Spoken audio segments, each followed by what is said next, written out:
जो प्रवासी भारतीय उत्सव बहुत सफल होती जो भाया उत्साह विभिन्न देशरू आसुवा प्रतिनिधि मान भितर देखा मिलूँ ओमान जो प्रतिनिधि भाई भौणी मैंने आसे भेटार भी अवसर पाइली अनेक उत्साह अच्छी अनेक भारत प्रति जो मन भितर मूल देश प्रति जो सद्भावना अच्छी से प्रतिफलन होता आम बहुत खुशी बहुत प्रभावित जो आम राज्य ओडिशार प्रशंसा करुले दुई तीन चरित्र समस्ते कहते लोक मैंने बहुत भल एठिकार कला एठिकार संस्कृति एठिकार खाद्यपेय एठिकार टेक्सटाइल एठिकार हैंडीक्राफ्ट ये सबू को लेकिन भितर बहुत उत्साह अच्छी यहीटा ही प्रवासी भारतीय दिवस उद्देश्य थिला जे राज्य को आसिले आम देश को आसिले पुराणा कथा मन पड़ो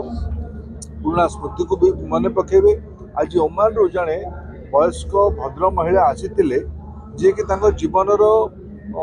रिटायरमेंट अवस्था अच्छा कि सी आज मन पकईले जे मो स्वामी संगे जिते शुणिली प्रवासी भारतीय दिवस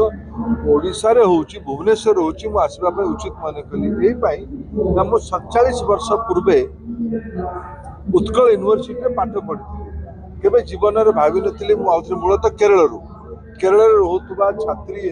आसी आज परिणत बयस आउ थे ओडिशा आसबार गोटे अवसर ये प्रवासी भारतीय दिवस देला ये उत्सव उद्देश्य ही सहीटा ओडिया लोक मैंने एकाठी हे भारतीय लोक मैंने एकाठी हे आत्मीय मान को भेटे भारतीय परंपरा को आउ थे भारत में आसिक मन पकेबे यहीटा ही मूल उद्देश्य बहुत भल लगुच।